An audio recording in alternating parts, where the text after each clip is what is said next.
အဲ့လိုနဲ့ကျွန်တော် eToro account ပိတ်ခံရတော့ Tiger Broker လည်းတုံးလို့ရတယ်ဆိုတော့ကျွန်တော် Tiger Broker ပြန်စတုံးခဲ့ပါတယ်ဒီ Tiger Broker နဲ့ eToro ကတော့ account ဖွင့်တဲ့နည်းလမ်းတွေရပြီးလို့ရှိရင်လိုအပ်တဲ့စာရွက်စာတမ်းတွေကတော့အကုန်အတူတူနီးပါးပါပဲဒါပေမဲ့ဒီ proper resident နေရာအတွက်ကျွန်တော်တို့ bank statement တင်တဲ့နေရာမှာတော့နည်းနည်းလေးကွဲတာပေါ့နော်eToro တုန်းကကျတော့ကျွန်တော်တို့ bank statement ကိုဘဏ်ကနေတွားယူလာတဲ့စာရွက်ကိုကျွန်တော်တို့ဒီတိုင်းတပ်ပုံရိုက်ပြီးပို့ပေးလိုက်ရတာပေါ့နော်ဒီ Tiger Broker မှာကျတော့ကျွန်တော်တို့ bank statement ကို online ကနေတောင်းရပါတော့ online ကနေပို့ပေးရတဲ့ဒီ file ကိုမှ Tiger Broker မှာပြန်တင်ပေးရပါတော့ကျွန်တော်တို့ကကျတော့ဒီ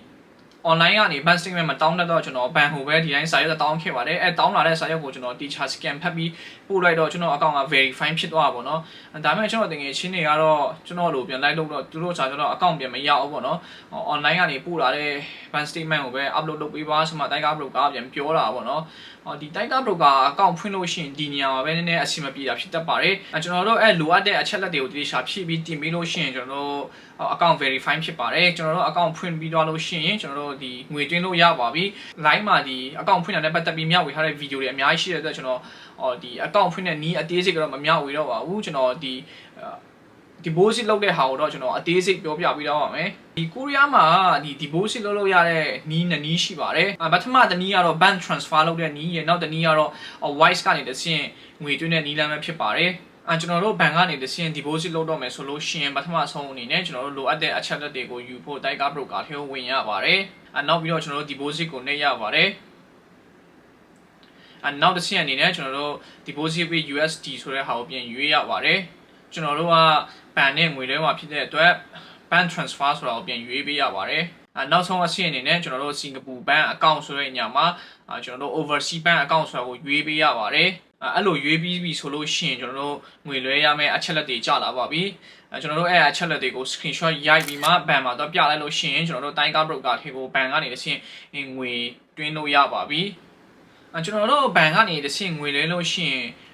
fee ကတော့အရင်တော့မများပါဘူးဥပမာကိုကဒေါ်လာ1000လွှဲလို့ရှိရင်ဒီငွေလွှဲခအနေနဲ့ဒေါ်လာ20ပေးရပါတယ်ပြီးလို့ရှိရင်ဘဏ်အသုံးပြုခဆိုမှ15000ယူပါတယ်နောက်ပြီးလို့ရှိရင်ဒီလက်ရှိအသုံးပြုခဆိုမှ1000ယူပါတယ်စုစုပေါင်းကျွန်တော်တို့ဒေါ်လာ1000လွှဲချင်လို့ရှိရင်ငွေလွှဲခကတော့ဒေါ်လာ30လောက်ပဲကုန်ပါတယ်ဒါကတော့ဘဏ်ကနေတစ်ဆင့် Tiger Broker ထဲကို deposit လုပ်တဲ့နည်းလမ်းပဲဖြစ်ပါတယ်ဒုတိယနည်းကတော့ကျွန်တော်တို့ Hana ဘဏ်ရဲ့ဒီ Hana Easy ဆိုတဲ့ application ကနေတစ်ဆင့်ငွေလွှဲတဲ့နည်းလမ်းပဲဖြစ်ပါတယ်ဒီနည်းနဲ့ငွေလွှဲတာကလည်းစောစောက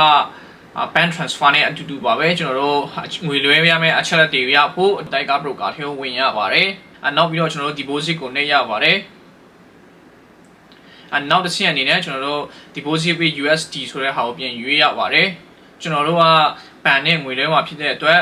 bank transfer ဆိုတာကိုပြန်ရွေးပေးရပါတယ်နောက်ဆုံးအဆင့်အနေနဲ့ကျွန်တော်တို့စင်ကာပူဘဏ် account ဆိုတဲ့ညမှာကျွန်တော်တို့ overseas bank account ဆိုတာကိုရွေးပေးရပါတယ်အဲ့လိုရွေးပြီးပြီဆိုလို့ရှိရင်ကျွန်တော်တို့ငွေလွှဲရမယ့်အချက်လက်တွေကြာလာပါပြီဆုံးအနေနဲ့ကျွန်တော်တို့ကြာလာတဲ့အချက်လက်တွေကိုဒီ Hana Easy မှာ copy paste တော့လုပ်ပေးရပါတယ်ကျွန်တော်တို့ဒီ Tiger Broker ထဲကရလာတဲ့အချက်လက်တွေကို Hana Easy မှာဖြည့်ဖို့အတွက် Hana Easy app ကိုဖွင့်ရပါတယ်Hana Easy app ကိုဖွင့်လိုက်လို့ရှိရင်ကျွန်တော်တို့ဒီ overseas remittance ဆိုတဲ့ညကိုနှိပ်ရပါတယ်overseas remittance ကိုနှိပ်လိုက်လို့ရှိရင်ဒီမှာကျွန်တော်တို့ new remittance ဆိုတာတွေ့ပါလိမ့်မယ်အဲ့ညမှာထပ်နှိပ်ရပါတယ်ကျွန်တော်တို့ new remittance ကိုနှိပ်ပြီးလို့ရှိရင်ဒီမှာမြန်မာဆိုတာတွေ့ပါလိမ့်မယ်မြန်မာဆိုတဲ့ညမှာကျွန်တော်တို့စင်ကာပူဆိုတာအရင်ပြောင်းရပါတယ်စင်ကာပူကိုပြောင်းလိုက်လို့ရှိရင်ကျွန်တော်တို့အမှ account remittance နဲ့ just remittance ဆိုတာနှစ်ခုတွေ့ရပါလိမ့်မယ်အဲ့မှာကျွန်တော်တို့ account remittance ဆိုတာကိုရွေးရပါတယ် account remittance ကိုရွေးလိုက်ပြီဆိုလို့ရှိရင်ကျွန်တော်တို့ဒီမှာ Tiger Broker ထဲကအချက်လက်တွေကိုဖြည့်ရမယ့်နေရာရောက်ပါပြီပထမဆုံးအနေနဲ့ account number ကိုဖြည့်ဖို့အတွက်ကျွန်တော်တို့ Tiger Broker ထဲကိုဝင်အဲ့မှာ recipient account ဆိုတဲ့ဟာကို copy လုပ်ပြီးမှဒီ Hana Easy မှာ paste တော့လုပ်ရပါတယ်ကျွန်တော်တို့ဖြည့်ပြီးသွားပြီဆိုလို့ရှိရင် view deposit bank ဆိုတာကိုနှိပ်ပေးရပါတယ်နောက်တစ်ဆင့်အနေနဲ့ကတော့ကျွန်တော်တို့ swift code ဆိုတဲ့ဟာကိုပြန်ဖြည့်ရမှာဖြစ်ပါတယ်ဒါလည်းခဏမှဟာနဲ့အတူတူပါပဲ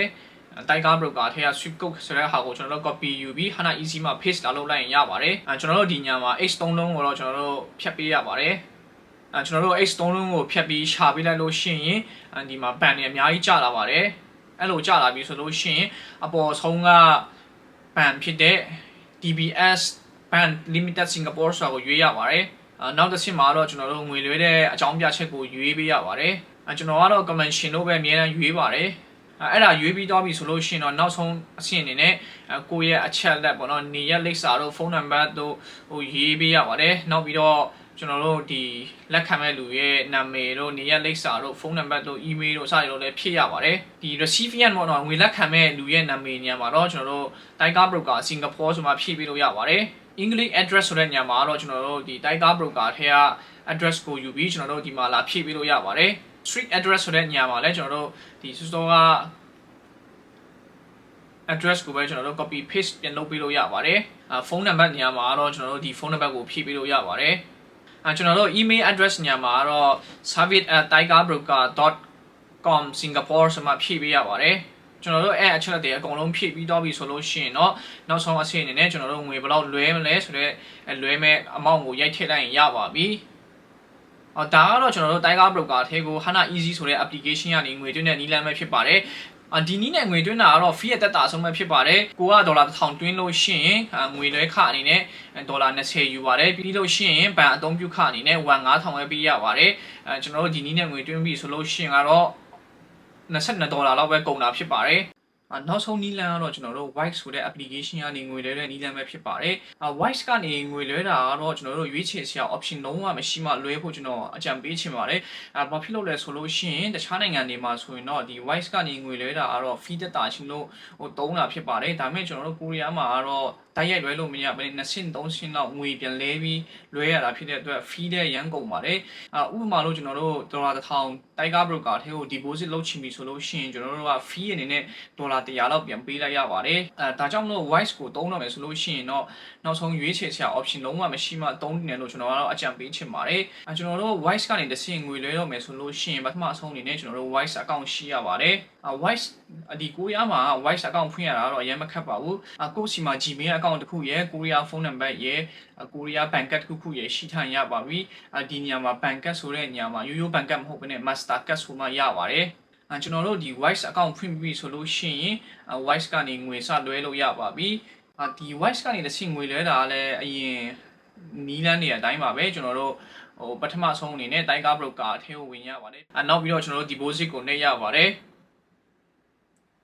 နောက်တစ်ဆင့်အနေနဲ့ကျွန်တော်တို့ deposit with USD ဆိုတဲ့ဟာကိုပြန်ရွေးရပါတယ်နောက်တစ်ဆင့်အနေနဲ့ကျွန်တော်တို့ transfer with Wise ကိုရွေးရပါတယ်ကျွန်တော်တို့ transfer with Wise ကိုရွေးပြီးဆိုလို့ရှိရင်နောက်တစ်ဆင့်အနေနဲ့ကျွန်တော်တို့ငွေဖြည့်မဲ့ပမာဏပေါ့နော် USD 1000ဆိုရင်1000ဒီမှာဖြည့်ပေးရပါတယ်အဲ့ဒါပြီးလို့ရှိရင်ကျွန်တော်တို့ continue next နောက်တစ်ဆင့်မှာလည်းကျွန်တော်တို့ continue submit လုပ်ရပါတယ်နောက်တစ်ဆင့်မှာတော့ကျွန်တော်တို့ငွေလွှဲတဲ့ရည်ရွယ်ချက်ကိုဖြည့်ပေးရပါတယ်ဒီညမှာကြိုက်တဲ့ဟာကိုရွေးဖြည့်လို့ရပါတယ်ဒီညမှာကျွန်တော်တို့ငွေလွှဲတဲ့ရည်ရွယ်ချက်ကိုရွေးပြီးတော့ send ဆိုတဲ့ဟာကိုနှိပ်ပြီးလို့ရှိရင်ပထမအဆင့်အနေနဲ့တော့ပြီးသွားပါပြီဒုတိယအဆင့်အနေနဲ့ကျတော့ကျွန်တော်တို့ Wise ဆိုတဲ့ application ကိုတွားရပါတယ်ကျွန်တော်တို့ Wise ဆိုတဲ့ application ကိုဝင်လိုက်လို့ရှိရင်ဒီမှာဝင်ချင်းကျွန်တော်တို့ text ဆိုတဲ့နေရာမှာ notification တွေတက်နေတာတွေ့ပါလိမ့်မယ်ကျွန်တော်တို့ဒီမှာ review ကိုနှိပ်ပြီးလို့ရှိရင်ကျွန်တော်တို့ဒီညမှာ debit card ကိုရွေးရပါတယ်ကျွန်တော်တို့ debit card ကိုရွေးပြီးပြီဆိုလို့ရှိရင်နောက်တစ်ဆင့်အနေနဲ့ကျွန်တော်တို့ရဲ့ဘဏ်နဲ့ဆိုင်တဲ့အချက်လက်တွေကိုဖြည့်ပြီးရပါတယ်နောက်ဆုံးတော့ကျွန်တော်တို့အကုန်အချက်လက်တွေအကုန်ဖြည့်ပြီးဆိုလို့ရှိရင် pay ဆိုတဲ့နေရာကိုနှိပ်လိုက်လို့ရှိရင်ဘဏ် account ထဲကဒီကျွန်တော်တို့ deposit လုပ်တဲ့ငွေပမာဏကသူ့ဘာလို့ဖြတ်တောင်းမှာဖြစ်ပါတယ်ဒါကတော့ Wise ကနေတစ်ဆင့် Tiger Broker ကို deposit လုပ်တဲ့နည်းလမ်းပဲဖြစ်ပါတယ်ကျွန်တော်ရှေ့မှာပြောခဲ့လို့ပဲဒီ Wise ကနေတစ်ဆင့်